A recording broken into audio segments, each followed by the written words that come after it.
Welcome to the FPL USA Press Play Podcast. It's only two hosts ready, set, and recording. I'm Bucks. I'm joined by my partner in crime, Brian. Brian, how the hell are you? Happy Monday. Oh, just wallowing in the despair of a 600,000 red arrow on wild card. Woof. It was a terrible, terrible weekend for the FPL game. You can't make that shit up. That is so bad that you would see it in an M. Night Shyamalan movie. Yeah, I had a 750,000 spot red arrow Woo. as well. So we're kind of matching. We have egg on our face Yeah, in this game week 6. this should be an entertaining pod. I need like some therapy, but at the same time, like a place to just rant and like throw glass against the wall and have it smash all over. So it's gonna be a fun pod today, Bucks. I'm looking forward to chatting about a lot of things, especially our Chelsea Blues. Wow, what a performance on the weekend. That at least pepped us up, right?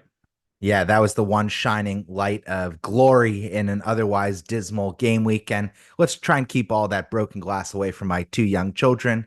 They do not know what danger means, and neither do I, because I keep coming back to this FPL game that we love so much. So it was a brutal game week for both of us. We also want to say it was a brutal game week for Black Wolf. He's missing in action. He's taking care of himself. We really value that Black Wolf, Dan, as we know him, is prioritizing his health and himself. So we recommend that That's right. all FPL managers really just disconnect if you need to. If you're having a bad game week, go touch grass, go outside, call someone that you care about. The FPL game is just a hobby and it's meant to enhance our love of the Premier League. If it goes beyond that, it's kind of not doing what we're all playing the game for, which is entertainment. So I wanted to throw that out before we really dive in the shit and recap our game week 6 scores. Why don't you start, Brian? You were on wild card. Yeah, on Wildcard was tinkering up late past midnight Pacific time. I sent a few bat signals out to the chat. Just heard crickets. Everybody was asleep, and I was still tinkering with my team. But I set the alarm for 4:30 because Captain Holland got to wake up to watch the captain play. Like that's something I got to do every weekend, no matter what. Even if I was captaining a player on a bottom relegation team, like I would have to be up early to watch them. And lo and behold, the game week actually starts okay. I skipped Rico Lewis and I picked Gvardiol, and he scores a banging goal in the first half to take a 1-0 lead versus Newcastle.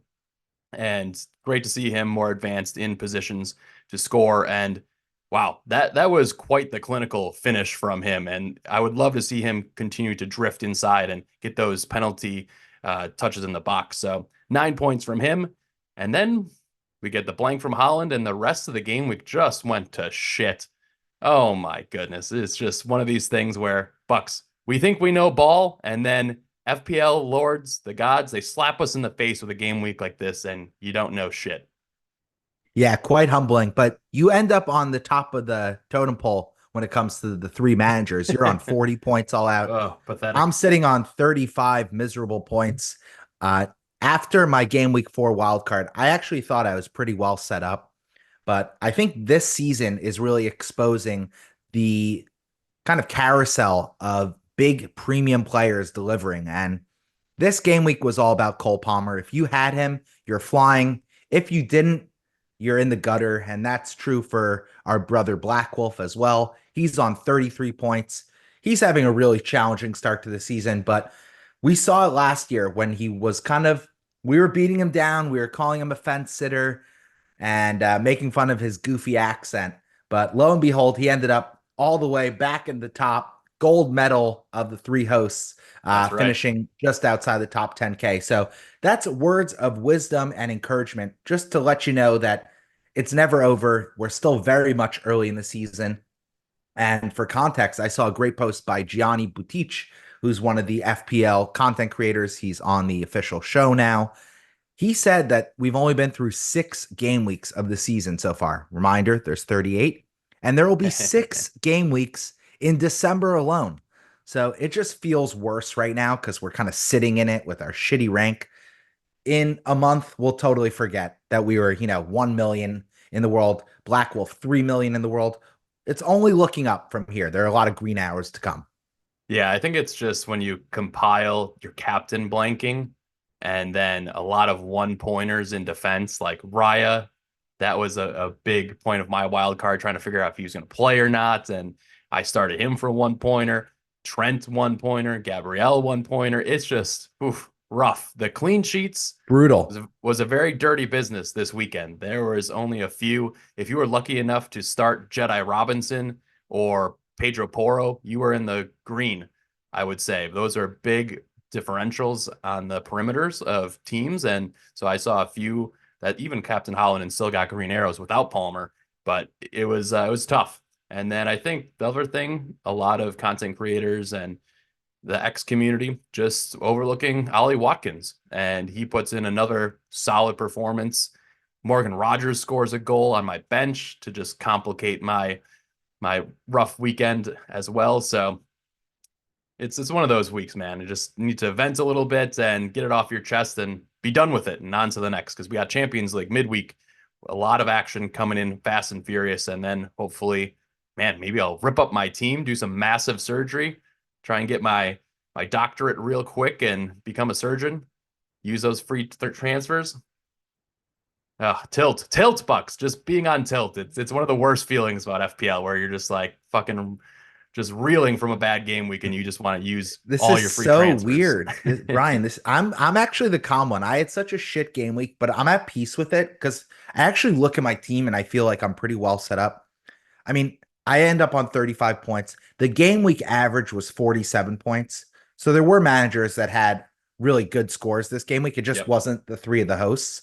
And I think it's just important to remember that it's a game of variance and a game of luck. So as much as we can, do the research and, pound the pavement with all that data that we can consume, watch all the games, sometimes the ball deflects off, the Semenyo and he gets the assist. And sometimes, Lewis Cook is actually the one who's robbing us of those FPL points. Oh And man. it's those small margins that make the difference between, top 10K, top 100K, and, just playing the game for fun. And that's why I think we should turn the page. Let's go to the good. Enough of our shit game week. Let's highlight the manager of the game week from our free to enter press play premiership league. Um, and this is a free to enter league that's only going to be open until the start of game week 8 before we close it. The code to enter is T88F87. The top of this table is Beauty. looking more hard to break into than the Manchester City trophy case right now, Brian. Who smashed it in game week 6? My goodness. We have to shout out Philosophy FC. Incredible 92-point score. And Bucks, he got 5 total points from his defense, No and he way. ended on 92 points. So I'm going to read this out. Pretty crazy. Pretty crazy. Verbruggen 0, Moreno 2, Trent 1, Mazarawi 0, Vandenberg 2 points. Like what a defensive backline. How is And this then he possible? just goes effing ham. Rogers with 7, Semenyo with 7, Mo Salah with 10, Palmer captained for a big 50 spot, no big deal. And then Watkins with 11, and then Holland with 2. Very unbalanced team, and he just smashed it with the captaincy. So well done to Philosophy FC this week. 92 Unreal. points, and also live rank of 2.4K in the world. So we got some ballers at the top of the table in our free league. So continue to try and move up the ranks, and there will be kits sent out to the winners. Awesome. Let's take our first break. When we come back, we will rewind the action to cover the big news from game week 6.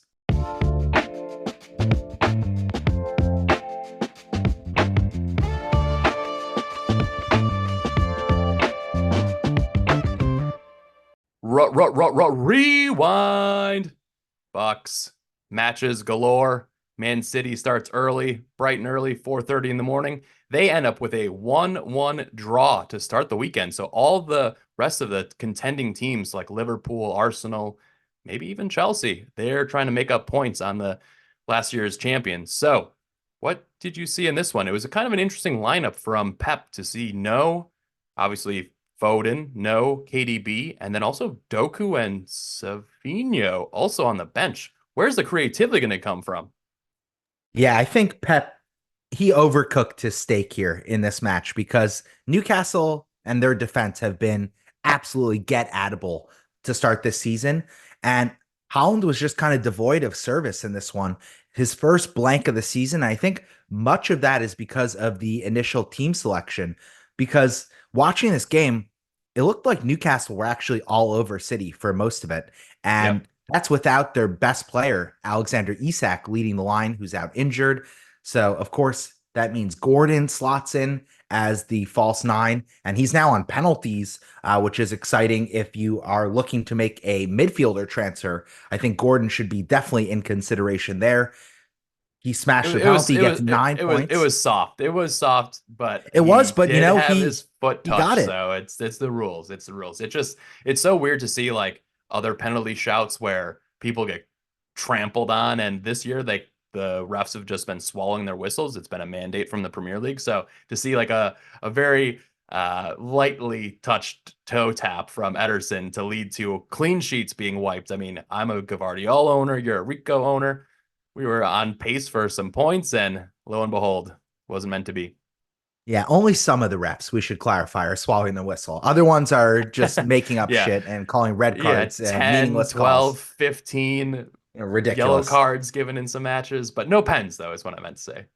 Well said. Yeah, and Gvardiol also matches Gordon with 9 points. Holland blanks, but I actually thought if he would have had more service, my big takeaway was I thought Doku and Savio, who's really Savinho in the FPL game, both should have came on maybe 10 minutes earlier because there was a chance for City to put that game away, and I think they just kind of left it a little too late. So that left the door open for contenders like Liverpool, Arsenal, Villa, and Chelsea to step up to the plate with one thing on the mind, which is getting the 3 points. And I think that's where we can transition to the next best captain, which I said was Mo Salah. And golly, if I just need more conviction, Brian, because you were telling me just fucking skip that Saka guy. Salah's better. You told me to do that. If I would have just gone Yeah. Salah and brought in a cheapie instead, oh, I would have been even further up the ranks. Salah gets a penalty, 10 points, a goal, and 3 bonus. And they dispatch Wolves in a much tighter contest than I expected. They win 2-1. They're now top of the table. Yeah, as you can imagine, Bucks and I spent a lot of time on the phone this past week since I was on wild card. I was often walking my little pup and giving him a ring just to go through some wild card thoughts. And it was different for me because I could select a whole new team. You had to use a few transfers, and you ended up taking Mo out to bring in Saka, and then I believe you upgraded somebody to Diaz potentially. So in line with the template, and then wow, did the template fail miserably. But overall, I So true. wasn't that impressed with Liverpool in this one, to be honest. And it's going to be interesting to see how their European accolades catch up with them this season. I'm just curious to see how it all plays out. But UCL match this week. Salah gets a pen, and penalty takers are good. He ends up on 10 points, so a big haul for captaincy, especially if you want against Holland and you get 20 points from Salah, and Holland owners only got 4. So it's going to be that type of year, though, I think as well, where both of these So guys true. are just going to keep banging in 10, 13 pointers like every other game weekend. You're just trying to get lucky in terms of one blanking and the other one capitalizing. But in most weeks, you're going to get points from both, I would feel. I agree with you there. Jota, not Luis Diaz, was the one who really impressed in this game. He has a pair of assists and he gets a yellow card, which was pretty dumb, and a bonus point. And this was after full rest in the midweek. So uh, I just think there's going to be points coming from Liverpool players across the board. The really frustrating thing is the fact that Wolves conceded in such a head scratching way from Allison and Kanate's boner blunder. Oh, I mean, yeah. Allison, one of the best keepers in the world, just doesn't say anything to Kanate, who just lets the ball kind of roll. And Ait Nori sneaks around and just bangs it into the net, kind of undefended. And Right. that wipes clean sheets for Trent, for Robbo, for Kanate, who had a goal. I mean, there could have been huge scores across the FPL community if some of these favorites, didn't play with their food, so to speak. Yeah, honestly, like I had a bad feeling about this one after Dan was saying that the Wolves were going to play pretty well. And then to start the match, I think Trent got a yellow card in the first, like, what was it, 10, 15 minutes? It was very early, and I'm like, ooh, this is not a good sign. Those early yellow cards are always potential warnings. And lo and behold, they give away a stupid goal. That one's on for me, probably Allison, to be able to communicate. Because if he would have been able to say something like kick the ball out or something, Konate would have stopped boxing the guy out, and it was just a stupid goal to concede. But they Yeah, get the the winner goalie's a the quarterback. couple minutes Having later. played defensive midfield, Yeah, you when the exactly. goalie says, keeper, you get the fuck out of the way kind of thing. And so I think that's on Allison, despite what we might have prejudice against Kanate. Let's keep going down the table. Next up was Arsenal. That cupcake match against Leicester sure was looking pretty foxy by halftime. It was a much tighter match than I think anyone could have predicted. Yeah, they had to pull it out of their ass in extra time. I mean, Leicester really put on a pretty good performance away from home. And James Justin, who is a player that we all were just eyeing a few seasons ago, and then had a massive, what he like snapped his leg into. It was fucking brutal. That year-long injury. But Yeah, it was yeah, super gory. yeah. And now he's back and he scores one of probably the best goals of his career.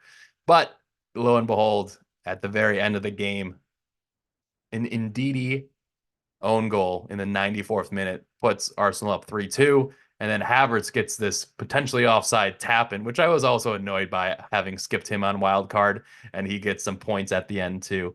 And especially since I had him for the first 5 game weeks. So that was a bit annoying. But 4-2 and they get points on City. So pretty good couple of weeks for Arsenal.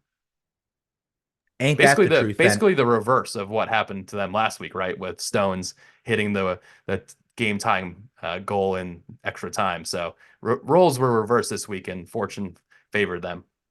Yeah, the soccer gods had their fingerprints all over this result, and it's revenge and retribution for Trossard, who gets the silly red card against City.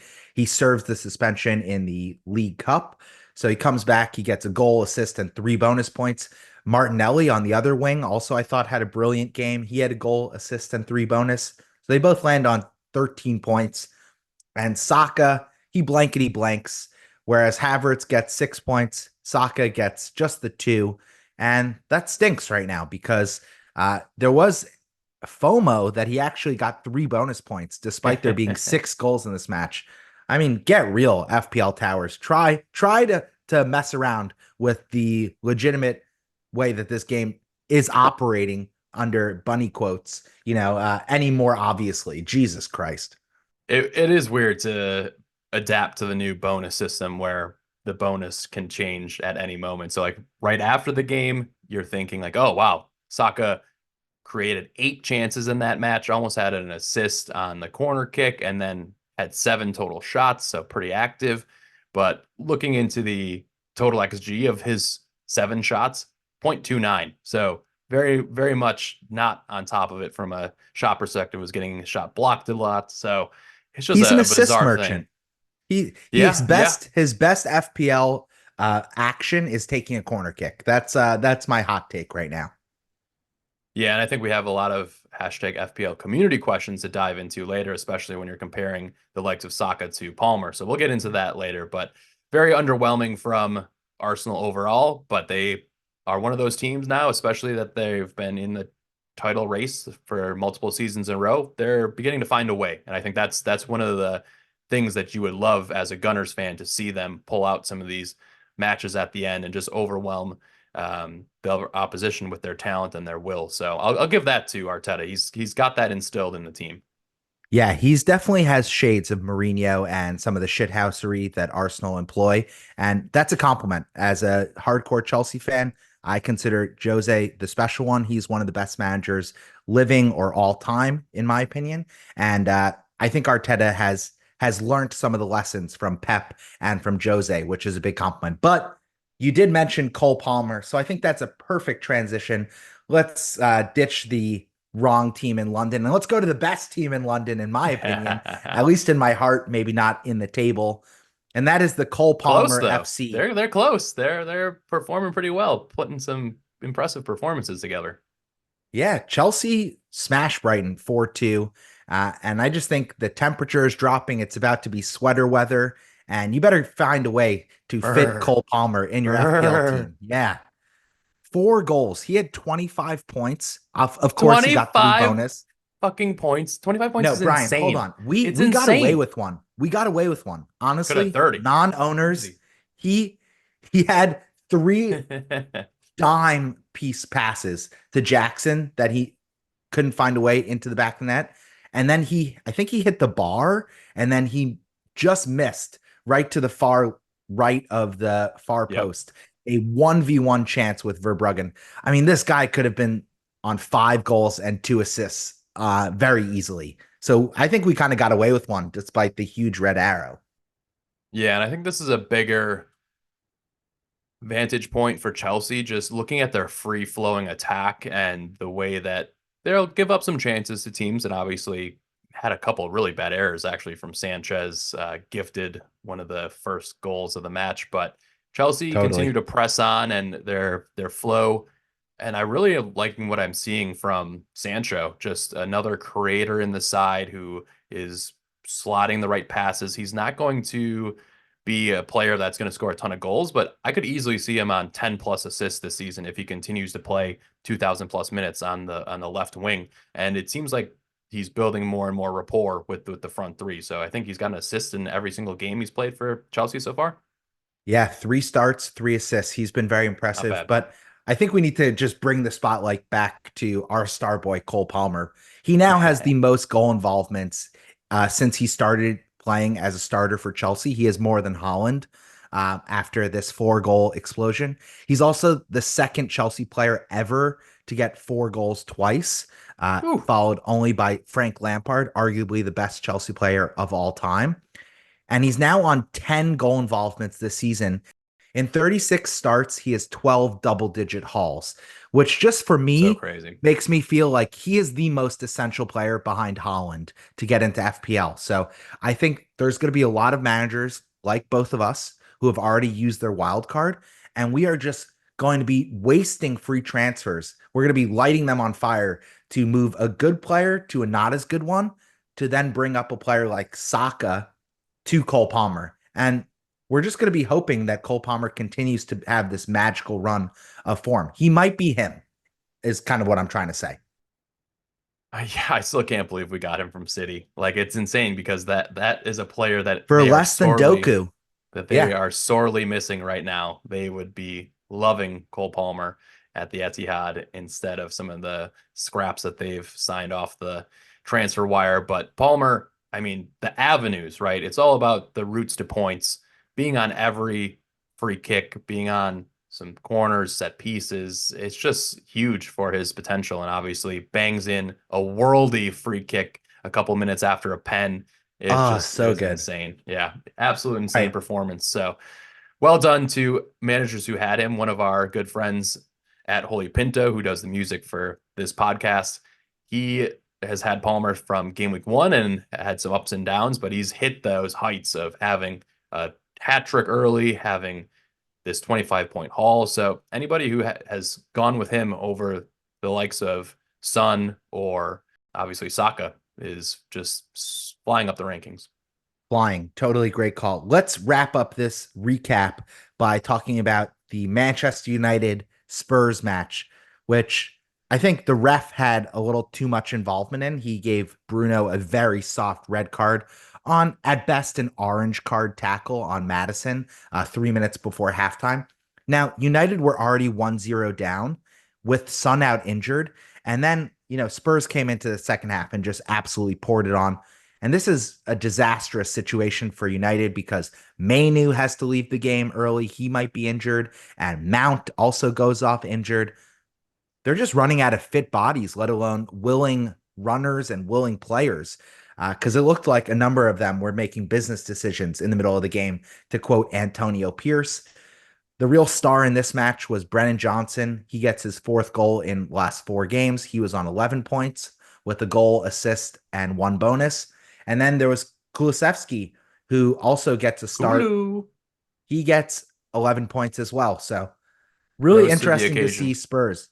Yeah, without Sun, all the other attackers really stepped up. And then we should just double click on that VDV solo effort, just basically going one Boss. on 10 versus the Manchester United team and passing the easiest tap in that I think Brennan Johnson will ever score in his career. Just kind of going, he went nuclear on that play. It was awesome. Yeah, and Spurs have a pretty good run of fixtures coming up here, so it'll be interesting to see what assets can emerge. My eyes are on Brennan Johnson at 6.4 million. 4 goals in 4 matches seems to have that right wing. He's not going to play 90 a ton, but I think for his value in a Spurs attack that's going to be racking up XG is somebody I'm looking at. And I mean, imagine if you had him in your side instead of Eze, who continues to blank his life away. And I think that's honestly a decent transfer to just go based on form and the way the team is functioning. So just something else I wanted to call out. I think he's a solid option at that price point. I love that shout. And, Crystal Palace are goal starved, and Ange always gets goals out of his team. So I really rate that from a form as well as a kind of team strategy perspective. And I have to highlight Bucks. A few weeks ago, maybe game week 4 pod, you lit a fire under Ange's ass and told them to get their shit together. And since then, they've been putting in a few good performances. Even before the red card, they were overwhelming United in that one. So interesting Clearly the times better team. ahead with their run of fixtures as well. It'd be nice to have at least one Spurs player in your side. Yeah, and let's just do a quick toast to Dwight McNeil. He ends up on 15 points, a brace, and 3 bonus points. He's on McNeilio. Yeah, he's on all set pieces. He's 5.5 million for Everton. And yes, Everton stink, but they're still going to score goals and their players will have FPL value. So I think McNeil is going massively under the radar in the FPL community. I also want to just we'll do an abridged Wolves corner and shout out former Wolves legend Raul Jimenez, who's come to Fulham as seemingly like kind of the voice of reason, the senior guy in the locker room. And he just boxed Muniz into a locker. He stuffed him in there during recess, and no one's heard from him since. And lo and behold, Raul keeps going and scoring. Third straight start, and he has a goal in each of them. So he's also 5.5 million. So these are some budget dandies that you could use as routes to free up funds to get some different big hitters in your side. So just want to call Yeah, out Jimenez and McNeil, both at 5.5 million. Yeah, McNeil's playing a little bit more of the 10 role and kind of floating a little bit more inside, whereas in years past he was always kind of nailed out to the touch line and was sending in crosses left and right. So he's playing in a more advanced position. And then Jimenez, just good to see him bagging a few goals. I think Fulham overall as a team just look very, very much primed for a top 10 finish in the league. They defensively get another clean sheet. But I don't think Jimenez is a pick just based on, I think Herrera is still on pens. He picked up a knock and was off the pitch, so Jimenez took that penalty, I believe. So not something that's nailed, but at 5.5 million, he's up there, I guess, as a potential guy to bring in. I'm just worried that he'll get ripped out of the side once he blanks a few matches, and then Muniz will come back in. So wouldn't go that way myself. Very fair. Let's take a quick exhale and hit pause on the DVR. And when we come back, we'll dive into the action in game week 7.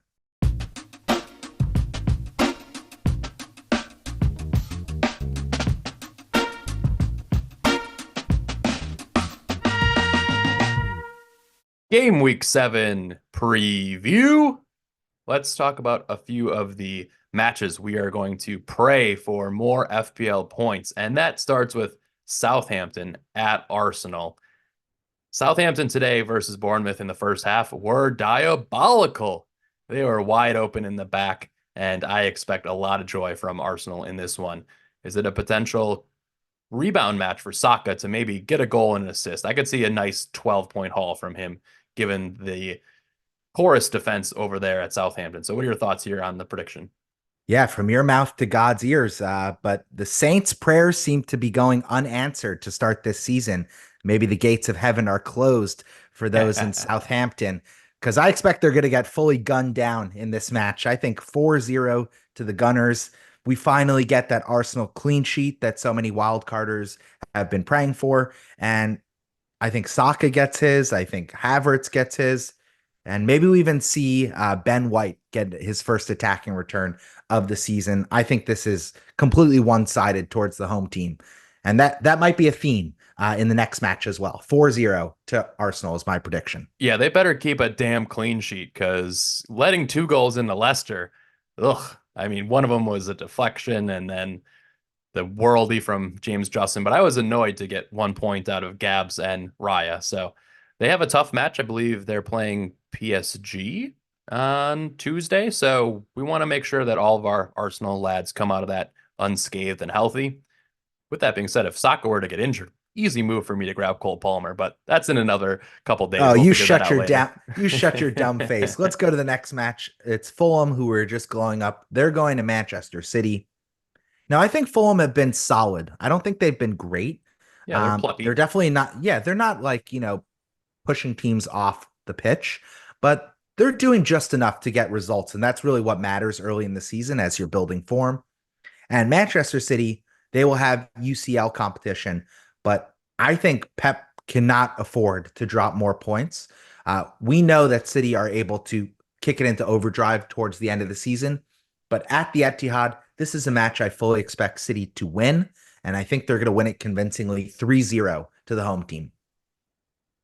Yeah, I think this one's going to be a 2-1. I'm just a little bit confused on where the creativity is coming from City at the moment. And another couple matches without Rodri, they're still trying to bed in the right combination of lads in the midfield to make up for his loss. So I think this is a 2-1. I still see a late goal maybe from Fulham, but ultimately at the Etihad, both of those goals go to one player, and that's Erling Haaland. So I'm still very much interested in him for captaincy. Another player though, I just want to shout out randomly on Fulham and is really helping their defense is getting Anderson from Crystal Palace. I think Crystal Palace are missing his ball progression a lot from the back, and we've seen Palace be pretty ropey and loopy in the back, and he's been putting in some good shifts for Fulham. 4.4 million. So somebody I honestly like am even considering for future transfers to get up free up some money. Yeah, the guy they're actually missing is Michael Olise. He's playing for Bayern Munich. You Oh, I might have never heard of never him, heard of and him. he has like 12 attacking returns already this season. Last but not least, let's go to the early kickoff. That's Liverpool going to the aforementioned Crystal Palace. They're going to be crying Papa at the end of this match because I think Liverpool take it to them 3-1 to the away side. And I think Liverpool, I don't think there's enough for captain one of their players, but I definitely wouldn't be selling any Liverpool players just yet.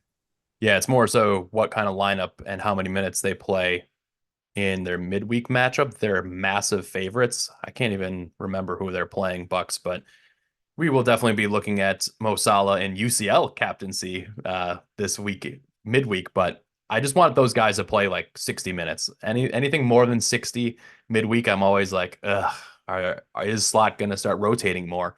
And I'm very curious to see, especially like Robbo is probably a candidate that could be chopped and changed in between UCL and the weekend. So just have an eye on that because I think Diaz playing so well with the combination of Robbo has done really well in the Premier League. But if that starts to change and it's Simicas and Diaz, who I'm now owner of, I don't know.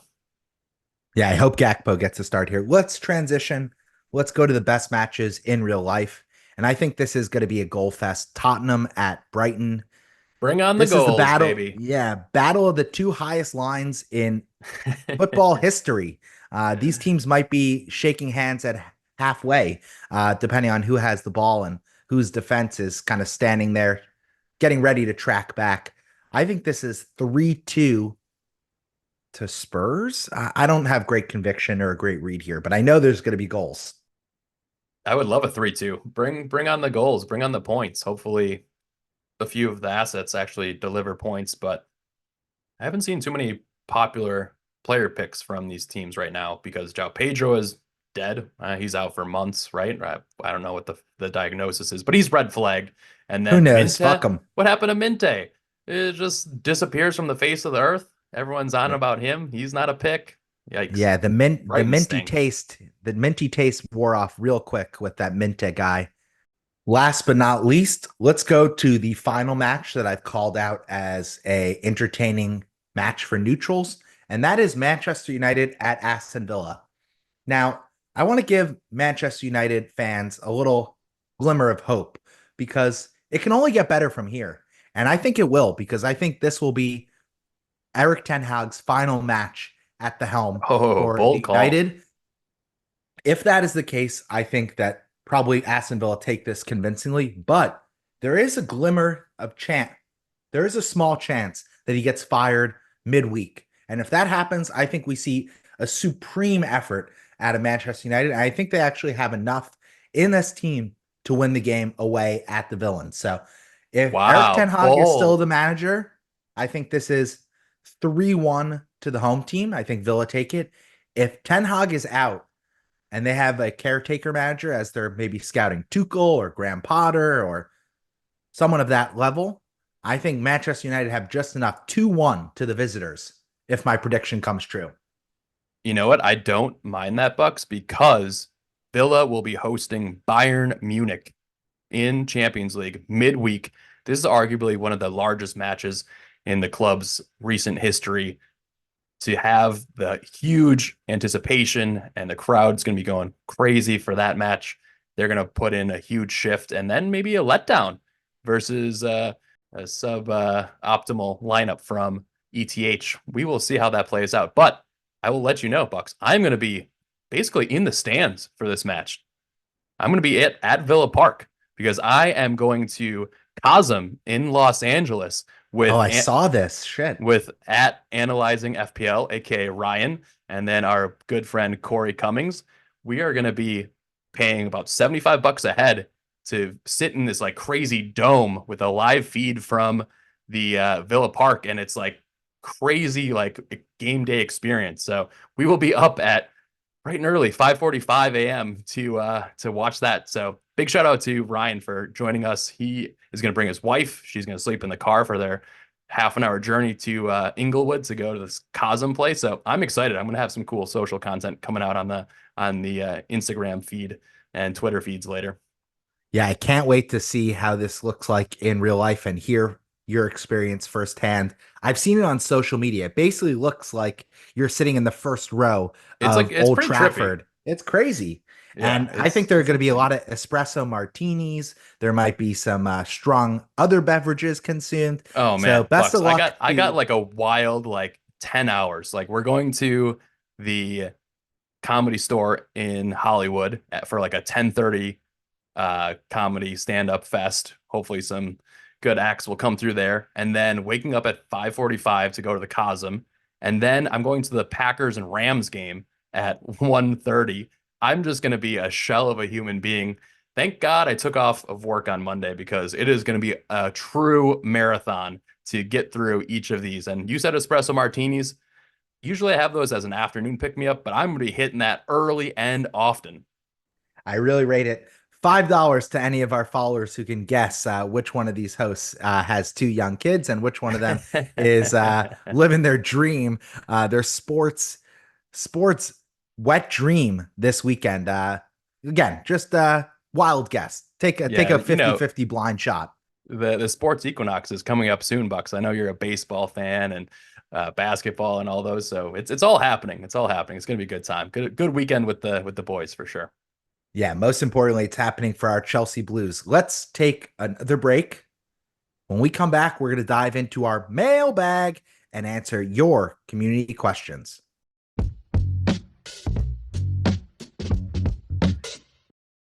All right, it's time for the mailbag. Thank you for sending in your hashtag FPL community questions as always and engaging with us on social. We want to give a shout out to Graham Atwell, who asks, I have Pedro Porro and Muniz, so it's time to swap out one of these players, but only have a couple of shekels in the bank. Who is the best forward under 6.5 million to go for? This is a tough one, Bucks. Not a ton of options. João Ladro was looking good early, but now he's not an option and really just dropping like a anchor with a lot of value tied up in him. So who do you like here? Delap? Is that you're going to be your shout? I was going to say, I think Delap is probably the most straightforward one for one move. I would be interested to ask Graham further if there was a second move or maybe a hit he could take to rectify this diabolical forward setup that he has going. And I know friend of the program, FPL Conte, is also dealing with this same challenge with Pedro and Muniz. So you basically have two guys who are not going to be starting for the foreseeable future.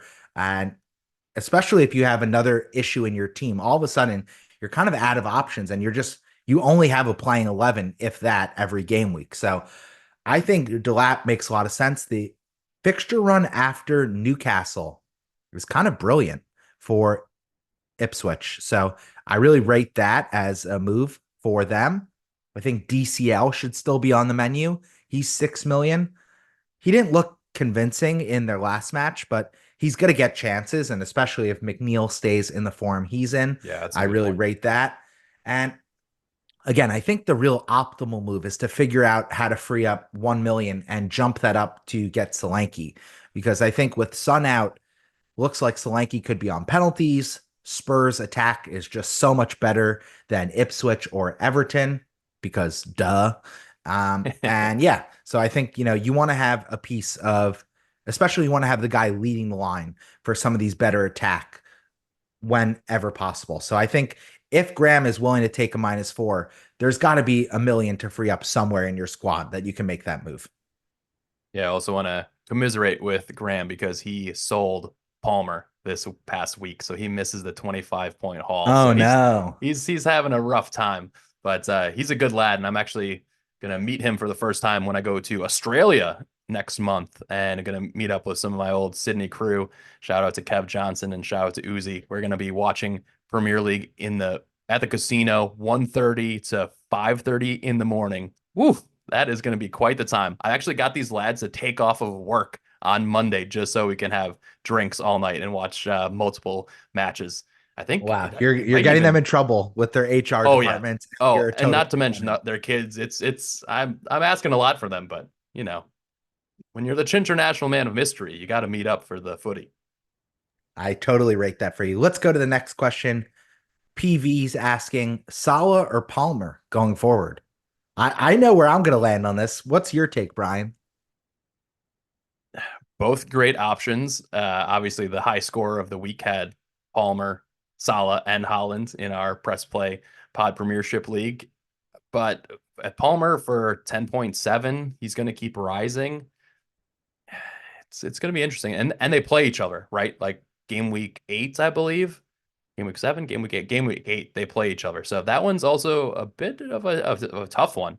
Like who's going to score more points in that match? And Chelsea, they can really have a big statement game if they can pull out a W there, at least get a draw versus Liverpool. So I would probably say Palmer and the cash.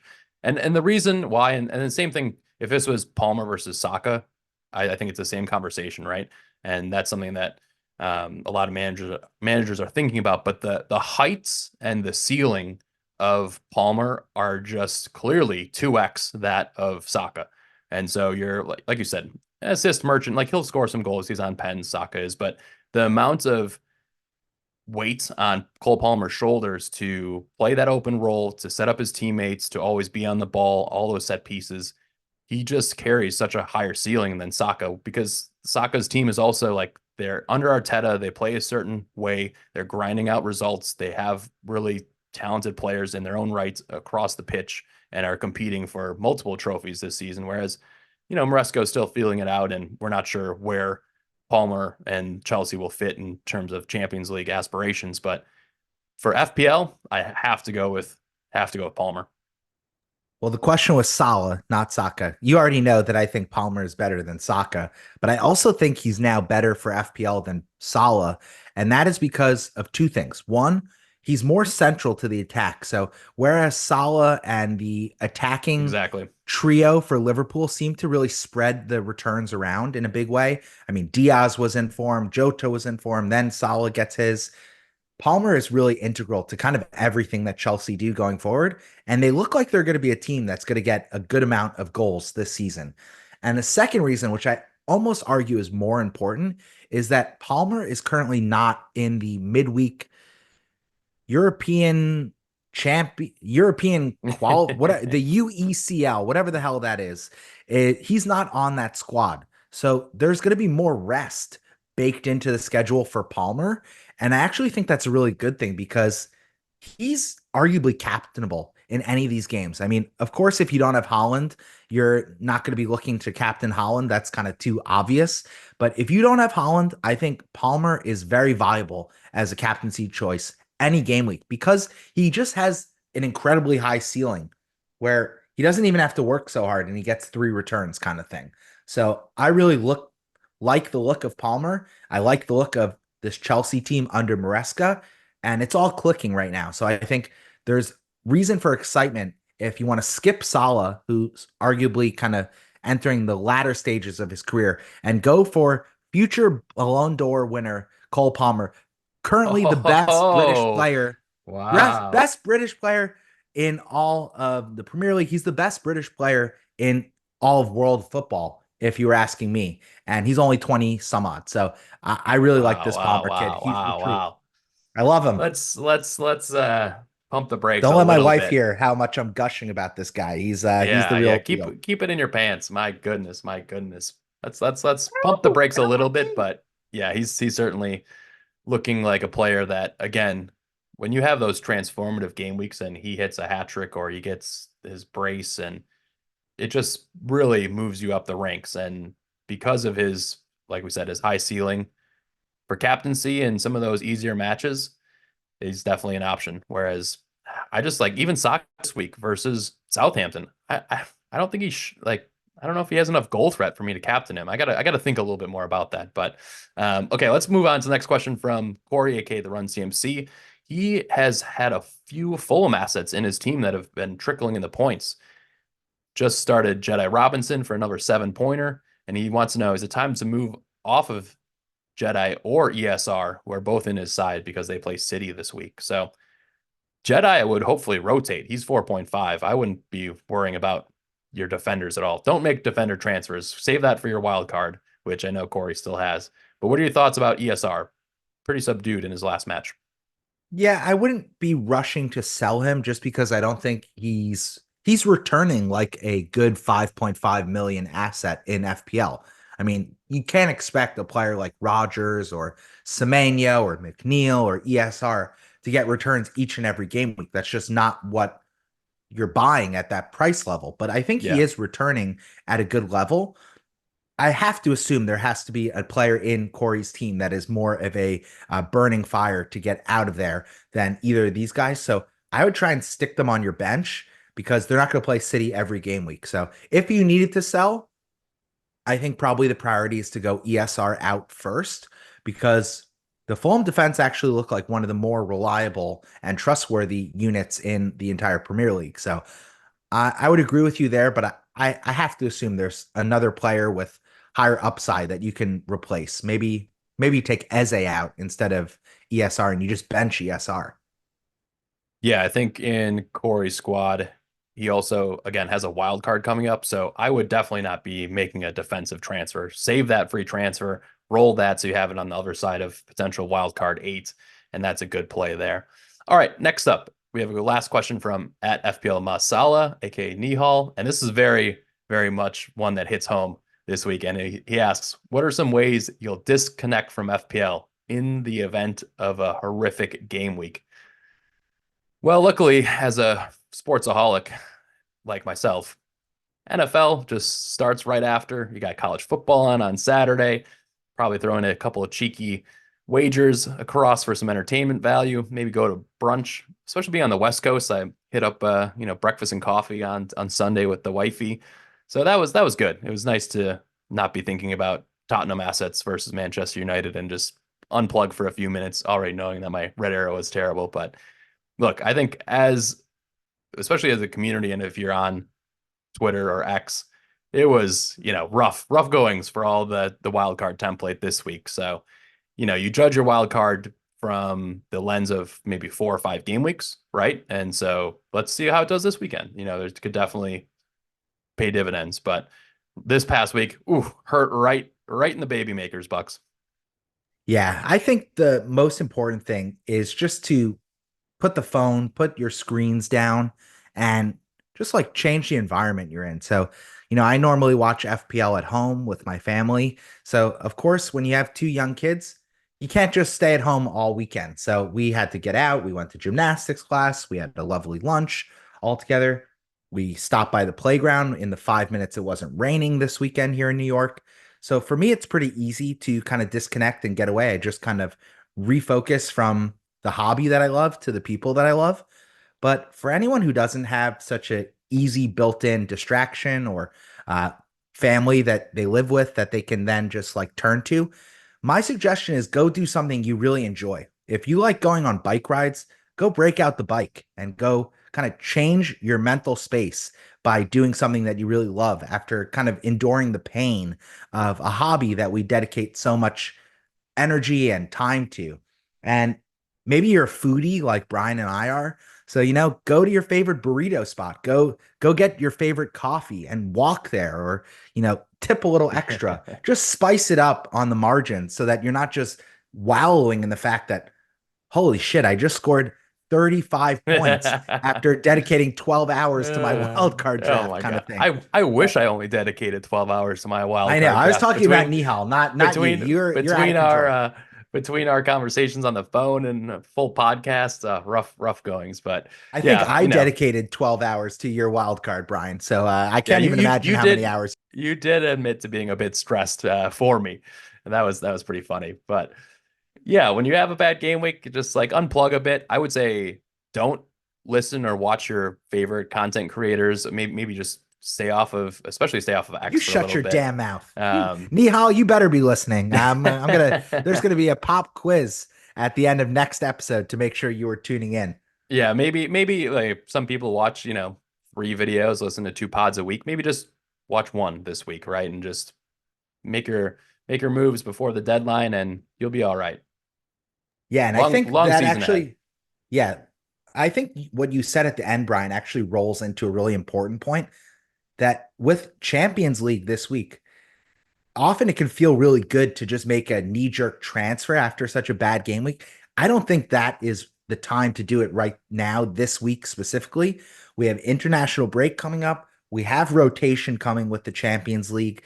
And so I think practicing patience, maybe just putting the phone away, closing the FPL app until Thursday is the way to really, get over this even faster and better than you would otherwise. Do not be tinkering all week and stressing out about the next transfer move if you are having a terrible game week like the both of us.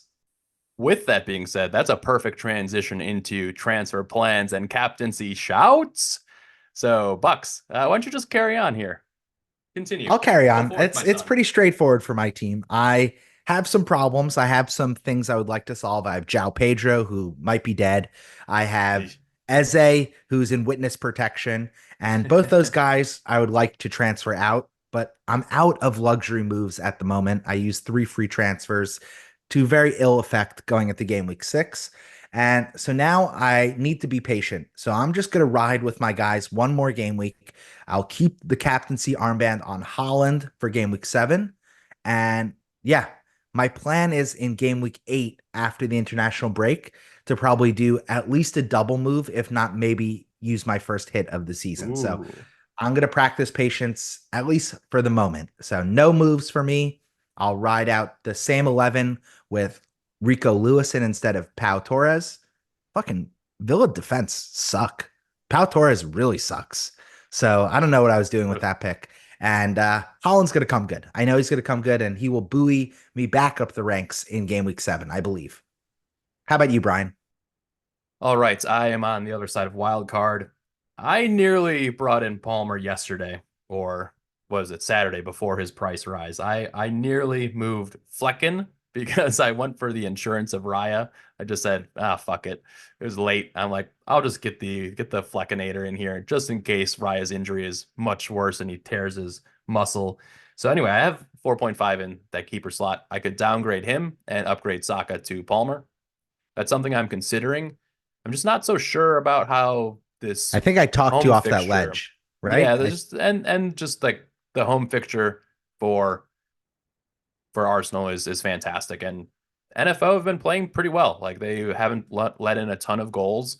I don't see a massive performance from Palmer if they play a low block, which after if what's his face? Who's the damn coach of the Forests right now? Nuno Yeah, Nuno. Espirito. Yeah, Nuno's smart enough not to do what the Brighton dummies do and set that high of a line. So they will park the bus, I assume, and it'll be a much cagier affair and harder for Palmer to bag goals. So right now, I should probably roll, and then I would have 4 free transfers going into game week 8, and maybe I can get a Curse green you. arrow then. Maybe look, we're in the millions right now, Bucks. It ain't pretty, so maybe I can get a green arrow out with 4 free transfers, but I just had unlimited free transfers and I didn't come anywhere fucking close to a green arrow. So what do I know?